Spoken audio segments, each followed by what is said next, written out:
All right, let's talk about something we've all probably dealt with, but maybe don't fully get: self-sabotage.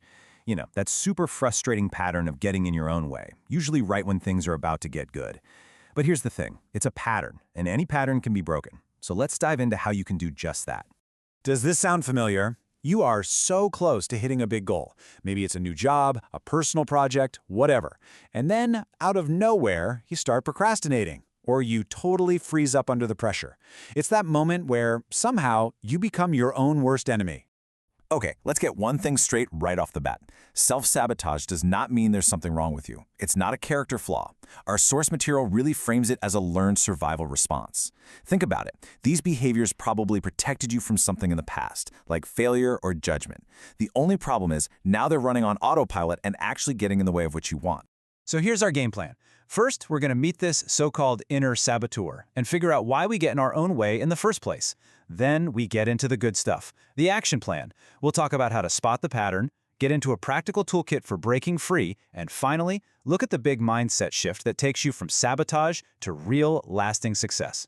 First up, let's get acquainted with this part of ourselves. And the goal here isn't to declare war on some inner enemy. It's more about understanding a misguided part of your brain that thinks it's helping, but is just going about it in all the wrong ways. So what does this look like in real life? Well, it can be that classic procrastination on a huge project, or maybe it's folding the second the pressure gets real. It can even look like lashing out at the very people who are trying to support you. For others, it's that paralyzing anxiety, or a kind of perfectionism that's so intense you never even start. Just see if any of these are ringing a bell for you. But look, to really change these behaviors for good, we have to understand why they're happening at all. Getting to the why is the key that unlocks absolutely everything else. And it usually boils down to a few core drivers. You've got the fear of failure, right? It's that sneaking logic. If I don't give it my all, I can't really fail. But there's also the fear of success, because success brings new expectations, new pressures. Sometimes it's about low self-worth, a deep-down belief that we just don't deserve good things. And honestly, sometimes it's just plain old stress and anxiety hijacking our brains, making us run for the short-term comfort of putting things off. Okay, now for our first real actionable step. This is where you start to take the power back. The idea is to become a kind of detective of your own behavior. Seriously, just pure awareness is the first and most powerful spark you need for change. And the process is actually surprisingly simple. You just start tracking. When that self-sabotaging behavior pops up, first, notice the trigger. What set it off? Was it an email, a feeling, a conversation? Second, identify the thought. What's the story you immediately told yourself? And third, just record the action you took. Just seeing that loop, trigger, thought, action, written down, starts to give you power over it. Once you can see the pattern, you're ready to break it.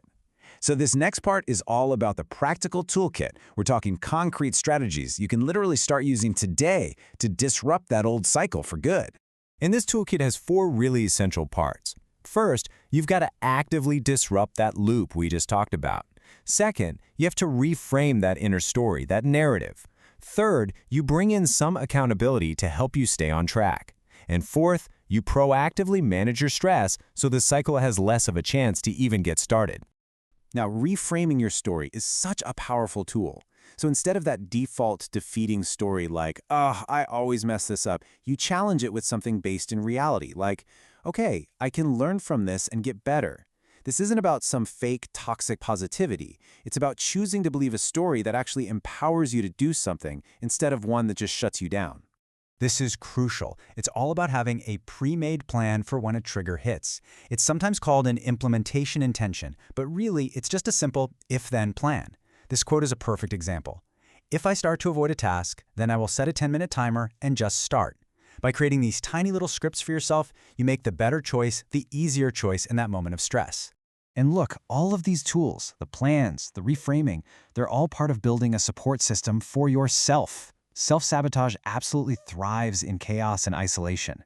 So you fight back. You add structure by breaking goals down. You bring in another person for accountability. You manage your stress before it gets out of control. Because a calm, supported brain is way less likely to get hijacked. And remember, you don't have to overhaul your whole life. It all starts with one tiny micro shift. Okay, this brings us to our final section. The tools are great. They're essential. But to make these changes really stick, for the long haul, it takes a bit of a deeper shift in your entire mindset. This is such a game-changing idea.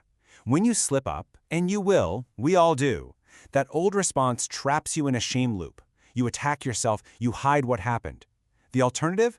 Choose a curiosity loop. Ask neutral questions. What happened there? What was the trigger? You treat the setback like data, not a disaster. Curiosity opens the door to learning. Shame just slams it shut. And this right here, this is the deep work. It's about shifting your identity. So instead of labeling yourself with the problem, saying, I am a procrastinator, you start to reframe it. You adopt an identity that's all about growth, like, I'm a person who is learning from feedback. When your fundamental sense of self starts to change, your choices naturally start to follow. So after all that, where do you even start? It's simple. It starts with one. Just one small, different choice. That is all it takes to start breaking the loop. So, here's your first mission if you choose to accept it. 2 simple takeaways. First, for just 1 week, be that detective. Pick one behavior and track it.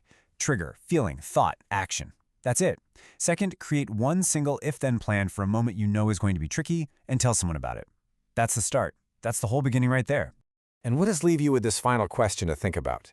Because getting rid of these old habits isn't just about stopping something bad. It's about making space for something new and amazing to come in. So what opportunity is waiting for you?